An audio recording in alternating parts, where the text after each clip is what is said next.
जबरदस्त चुनावी गहमा गहमी के बीच देश के जिन मैदानी इलाकों में इस वक्त लू का कहर देखने को मिल रहा है उनमें बिहार के कई जिले भी हैं, लेकिन राज्य में आज के दिन गर्मी के थपेड़े नहीं बल्कि चुनावी तापमान बढ़ने की चर्चा सुर्खियों में थी।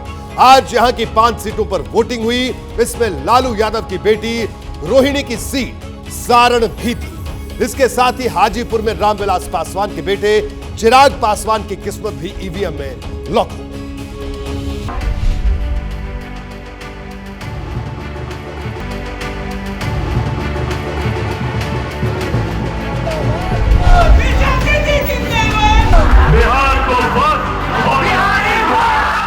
पांचवें चरण में बिहार की 5 लोकसभा सीटों पर वोटिंग हुई और कई बड़े चेहरों की किस्मत ईवीएम में कैद हो गई।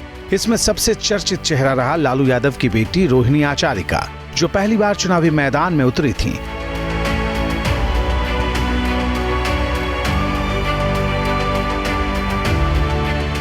रोहिणी आचार्य को लालू यादव ने उसी सारण सीट से प्रत्याशी बनाया जहां से वो खुद चुनाव जीतते रहे थे। लेकिन 2014 और 2019 में यह न सिर्फ बीजेपी के राजीव प्रताप रूडी का सिक्का चला, बल्कि 2014 में राबड़ी देवी भी यहां से चुनाव हार गईं और 2019 में लालू के समधी चंद्रिका राय यहां से चुनाव हार गए। हालांकि बार बार रोहिणी का दावा है कि वो भारी अंतर से इस बार चुनाव में जीत हासिल करेंगी। इस बार जनता को अपना हक अधिकार मिल करके रहेगा। जनता इस बार पूरी तरह से जागरूक हो गई है, एकजुट हो गई है और इनका मुंह तोड़ जवाब देने का काम करेगी। रोहिणी आचार्य चुनाव जीतने का दावा कर रही थी तो राजीव प्रताप रूडी आरजेडी कार्यकर्ताओं पर उद्दंडता के आरोप लगा रहे थे।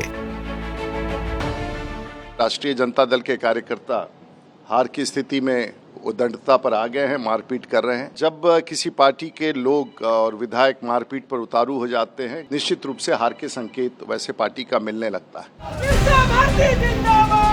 उधर लालू यादव की बड़ी बेटी मीसा भारती भी चुनावी मैदान में है। वो जिस पाटलिपुत्र सीट से चुनाव लड़ रही हैं, वहाँ आखिरी दौर में 1 जून को वोटिंग होगी।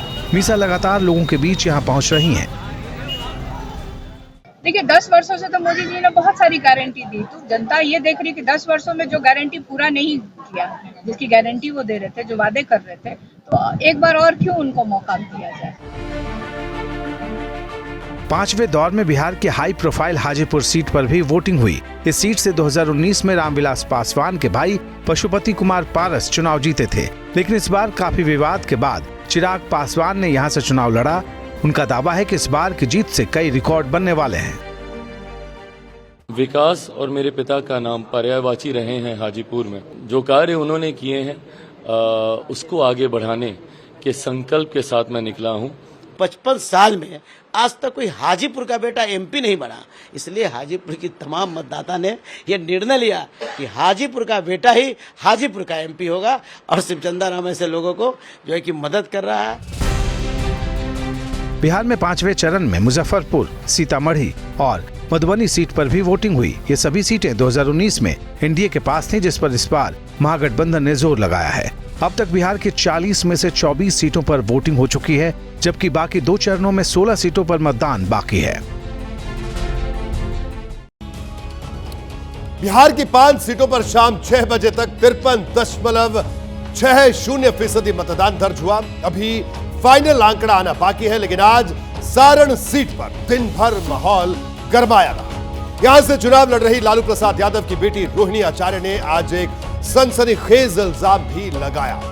रोहिणी का आरोप है कि जब वो तेलपा के बूथ में थी तब बीजेपी कार्यकर्ताओं ने उन पर लाठी और कुर्सी से हमले की कोशिश की, मारने के लिए पत्थर भी उठा लिया। रोहिणी ने बताया कि उन्हें खबर मिली थी कि बीजेपी के कार्यकर्ता बोगस वोट डाल रहे थे, वो उन्हें रोकने पहुंची थी, तभी उन पर हमला किया गया। हमें इस घटना का वीडियो भी मिला है, जिसमें रोहिणी आचार्य बूथ में पोलिंग ऑफिशियल्स के पास खड़ी दिखाई दे रही हैं और आसपास खड़े लोग उन पर बोगस वोटिंग की कोशिश के आरोप भी लगा रहे हैं।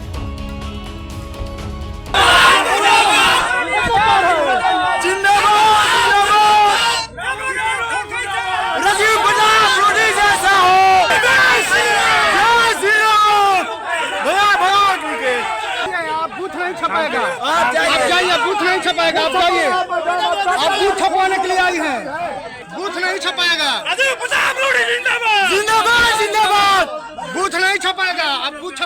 आई है। अब की बार 400 पार 400 भाग दो सीधे, भाग जाओ जल्दी भाग। सारण में जिस जगह ये सब कुछ हुआ वहां कुछ लोगों के बीच धक्का मुक्की भी हुई। पुलिस का कहना है कि जांच चल रही है। जैसे ही घड़ी का काटा दोपहर 2:30 पे आए, बबीता जी का दिल सास बहू साजिश के लिए मचल जाए। और ये है इनकी बहू, पूरे दिन ऑफिस की टेंशन हो जाए गॉन जब ये करें अपना फेवरेट शो फ्री टाइम पे ऑन।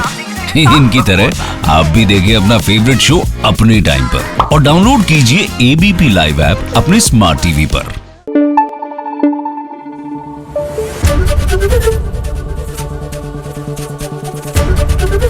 एबीपी न्यूज आपको रखे आगे।